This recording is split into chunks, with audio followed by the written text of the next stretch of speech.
दोस्तों, दुनिया ने बहुत तेज़ी से बदल रहा है। आपके आसपास अगर आप देखोगे, दुनिया इतनी तेज़ी से बदल रहा है, इतनी तेज़ी से आगे की ओर बढ़ रहा है। ये दुनिया बदलते बदलते एक दिन ऐसे सिचुएशन में जा खड़ा होगा जहाँ पे बाइबल में लिखी हुई परमेश्वर की बातें सच हुई हो। आज के इस वीडियो में हम जो चर्चा करेंगे, दोस्तों, हाल ही में मोदी जी ने लोकसभा में अच्छा खासा एक स्पीच दिए थे और उनके स्पीच में से वो जो बातें कह रहे हैं वो सचमुच में एक मसीही को जानना बेहद जरूरी है, क्योंकि उनके बातें हमें बाइबल की बातों को याद दिलाते हैं। अगर मैं कहूँ तो मोदी जी ने बाइबल की बातें कह रहे हैं। मोदी ने एंटी क्राइस्ट के आने की बातें कह रहे हैं। मोदी ने उन बातों को कह रहे हैं जो आने वाले हैं। तो ये सारी चीज़ें आज हम चर्चा करेंगे, जानेंगे बाइबल में से वो कौन सी बातों को कह रहा है और वे बातें आपके लिए और मेरे लिए जानने के लिए क्यों इतना ज़रूरी है। तो दोस्तों, अगर ये वीडियो आपको अच्छा लगे तो ज़रूर लाइक एंड कमेंट करें। अगर अभी तक आप हमारे चैनल को सब्सक्राइब नहीं किए हैं, ज़रूर सब्सक्राइब करें और पास में घंटी उसको दबाना बिल्कुल भी ना भूलें, ताकि हमारे वीडियो का अपडेट्स आपको मिलता रहे और आप सबसे पहले हमारे वीडियो को देख सकें। तो चलिए आज की इस वीडियो को हम शुरू करते हैं।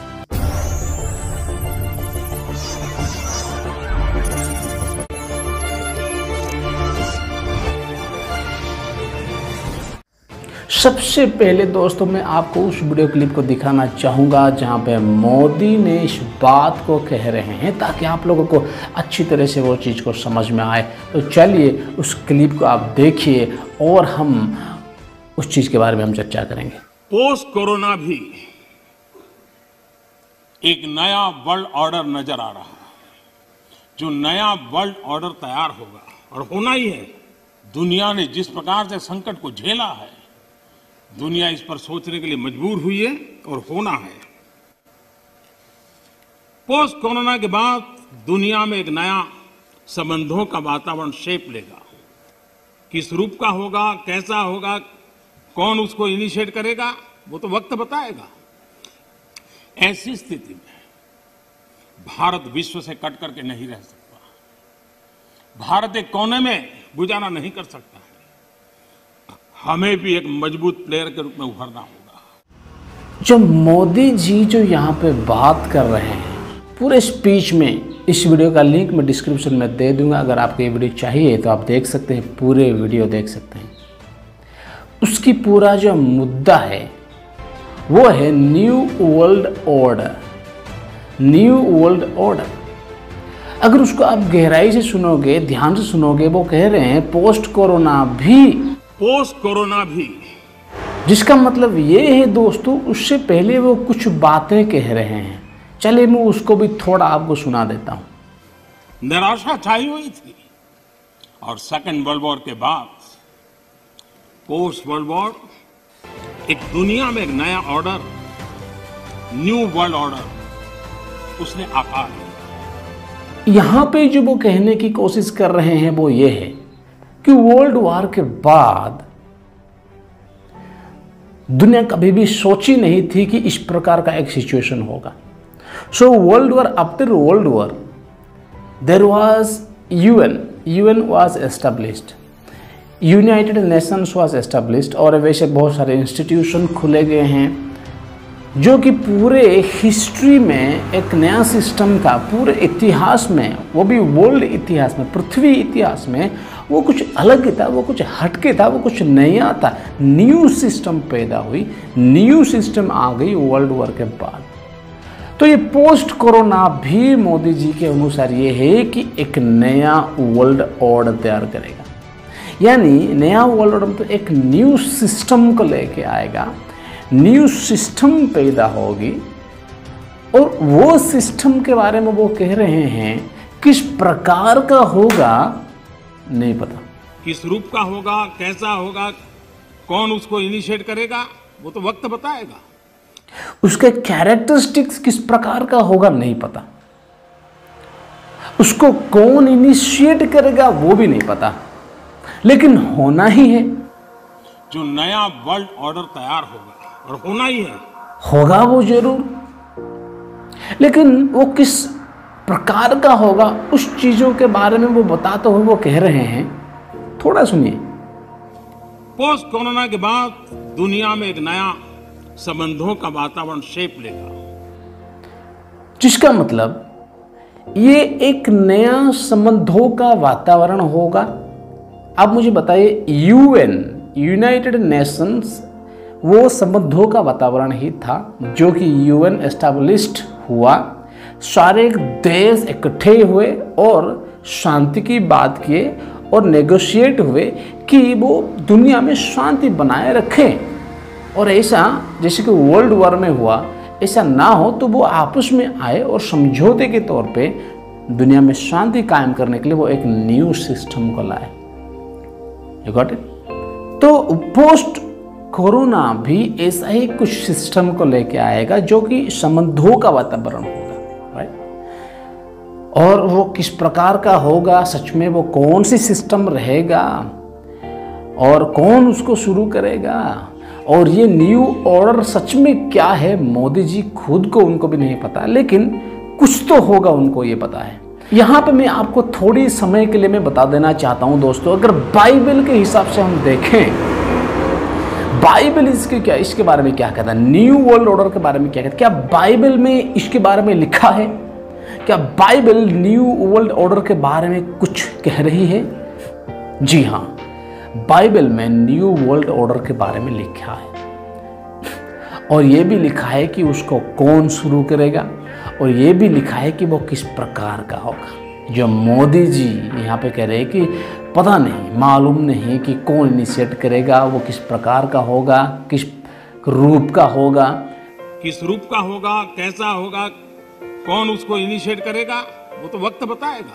But Bible tells us about the new world order, new system which is going to be established on this earth, one world government.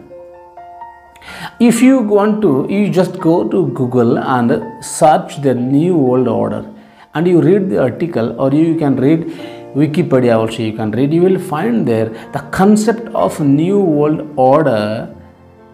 There are many websites you will find, but you will get the common concept, which is one world government, एक ही शासक, जहाँ पे आपकी स्वाधीनता छीन ली जाएगी, जहाँ पे आपकी प्राइवेसी छीन ली जाएगी, जहाँ पे आपकी मनमर्जी नहीं चलेगी, ये वो जो चाहेंगे वही करेंगे। That is what the new system जो आने वाली है, वो बहुत ही भयानक होने वाली है, जहाँ पे आपकी प्राइवेसी नहीं रहेगी, जहाँ पे आपकी इंडिपेंडेंस नहीं रहेगी, जहाँ पे आपकी मनमर्जी नहीं रहेगी। Your privacy will be taken and your freedom will be taken, and it will be like a force kingdom, एक फोर्सफुली किंगडम, ए सिस्टम आ रहा है माय फ्रेंड। और ये सिस्टम के बारे में बाइबल बताती है, तो हम थोड़ी देर के लिए बाइबल में जाएंगे। प्रकाशित उसका 14 अध्याय, चलिए पढ़ते हैं, पढ़ेंगे प्रकाशित उसका 13 अध्याय, एक से हम पढ़ेंगे। मैंने एक पशु का समुद्र में से निकलते हुए देखा, जिसके 10 सींग और 7 सिर थे। उसके सींगों पर 10 राजमुकुट और उसके सिरों पर परमेश्वर की निंदा के नाम लिखी हुई थी।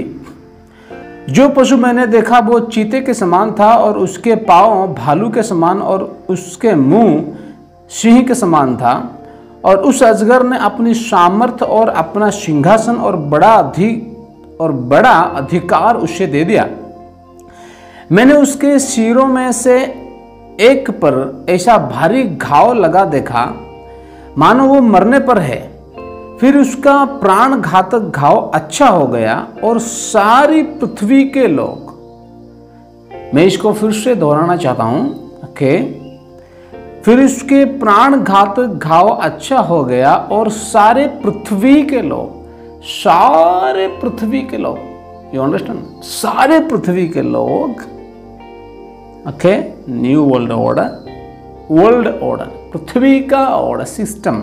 सारे पृथ्वी के लोग क्या करने लगे, उस पशु के पीछे पीछे अचंबा करते हुए चले। You understand that? New world order. यानी एक दिन ऐसा आएगा, सिस्टम ऐसा आएगा कि ये सारे लोग, पृथ्वी के लोग एक के पीछे चलेंगे, यानी one world order, one world government, एक ही शासक पूरे दुनिया में शासन करेंगे। और वहां उस समय क्या होगा, मोदी जी जो कह रहे हैं वो किस रूप का होगा, कौन इनिशिएट करेगा, मैंने बता दिया, कोई भी एक करेगा, कोई भी एक करेगा। ये सारे देश, यूएन हुआ वैसे ही कुछ होगा, ये सारे देश इकट्ठा होंगे और एक उनमें से सबसे बड़ा रहेगा। उसको बाइबल कहता है anti Christ, the beast, anti Christ. वो क्या करेगा, उसके पीछे सारी दुनिया चलेगी और एक ही सरकार रहेगा। और वो किस प्रकार का रहेगा आपको मैं थोड़ा बता देता हूँ, बाइबल में से मैं आपको बताऊंगा। What type of this government will be, ये गवर्नमेंट किस प्रकार का होगा जानिए। 4 से मैं आगे पढ़ूंगा। उन्होंने अजगर की पूजा की क्योंकि उसने पशु को अपना अधिकार दे दिया था और यह कहकर पशु की पूजा की, इस पशु के समान कौन है, कौन इससे लड़ सकता है। ताकत की चीजें उसमें होगा, पावर, जैसे वर्ल्ड वॉर के बाद क्या हुआ था, पावर। भले ही लोग शांति की बात किए, लेकिन फिर भी लोग अपने आप में सैन्य की शक्ति को बढ़ाने लगे, मिलिट्री पावर को बढ़ाने लगे। और वैसे ही होगा, पावर सब कुछ होगा। 15 आयत में लिखा है, और उसे उस पशु की मूर्ति में से प्राण डालने का अधिकार दिया गया कि पशु की मूर्ति बोलने लगे और जितने लोग उस पशु की मूर्ति की पूजा ना करें उन्हें मरवा डालें। यानी आपकी मर्जी हो ना हो, उनकी मर्जी होना चाहिए और उनकी मर्जी के हिसाब से वो देश चलेगा, वो सिस्टम चलेगा, वो न्यू वर्ल्ड ऑर्डर चलेगा। न्यू वर्ल्ड ऑर्डर में आपकी कोई डिज़ायर, आपकी कोई फ्रीडम यानी प्राइवेसी, यानी आपकी कोई भी इंडिपेंडेंट वहाँ पे नहीं रहेगा।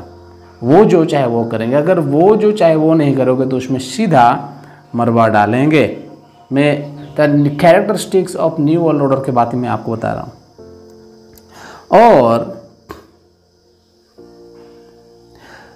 और उसने छोटे बड़े धनी कंगाल स्वतंत्र दास सबके दाहिने हाथ या उनके माथे पर एक एक छाप करा दी। एक एक छाप आएगी जिसको 666 कहते हैं, 666, उसका छाप लगाया जाएगा हर किसी को। और जिसके पास ये नहीं है, आगे है कि उसको छोड़ जिस पर छाप अर्थात उस पशु का नाम या उसके नाम का अंक है, वो अन्य कोई लेन देन ना कर सके। वो कोई भी चीज़ को ले नहीं सकेगा, कोई भी चीज़ को खरीद नहीं सकेगा, बेच नहीं सकेगा, खाना पीना, मतलब हिज नॉर्मल लाइफ गॉन। उसकी साधारण जो नॉर्मल लाइफ है वो कभी भी नहीं जी सकेगा। यानी आपकी लाइफ पूरी के पूरे उन गवर्नमेंट के हाथों में होगा, उन सरकारों के हाथों में होगा। आप कुछ नहीं कर सकोगे, आप उनके हाथों के कठपुतली की तरह रहोगे। This is what new world order जो बाइबल बता रही है, और ये बदलते दुनिया के साथ एक दिन उभरते हुए आएगा। तो दोस्तों एक बात मैं कहना चाहता हूँ, ठीक है ये सब चीज़ होगा। न्यू वर्ल्ड ऑर्डर मतलब है कि ऐसा न्यू गवर्नमेंट आएगा जो बाइबल के हिसाब से है, क्योंकि न्यू वर्ल्ड ऑर्डर का कंसेप्ट आप गूगल पे जाके देखिए, वही कंसेप्ट आपको मिलेगा कि वन वर्ल्ड गवर्नमेंट, एक ऐसा शासन जो पूरे पृथ्वी में क्या आ जाएगा और उसी के पीछे सब चलेंगे। और वो ही होगा जो आपके स्वाधीनता को, आपके जो इंडिपेंडेंट है, आपके जो प्राइवेसी है, वो सब छीन ली जाएगी और उनके हिसाब से दुनिया को चलाया जाएगा। इसको जो इनिशिएट करेगा वो होगा एंटी क्राइस्ट, जिसको हम बाइबल टर्म में कहते हैं, वो होगा एंटी क्राइस्ट। लेकिन लोगों को नहीं पता, लेकिन फिर भी वो लोग बोल रहे हैं कोई ना कोई तो इनिशिएट करेगा जो न्यू वर्ल्ड ऑर्डर आएगा, और वो होगा एंटी क्राइस्ट मेरे प्यारों। और मैं बताना चाहता हूँ यहाँ पे इस न्यू वर्ल्ड ऑर्डर में भारत का क्या जगह होगा। भारत उसमें नोटेबल फिगर होने के लिए मोदी दावा कर रहे हैं। भारत पीछे जाकर देखने वाला नहीं रहेगा, बट भारत होगा एंटी क्राइस्ट के पीछे चलने वाली एक देश। भारत होगा एंटी क्राइस्ट को सपोर्ट करने वाली एक देश,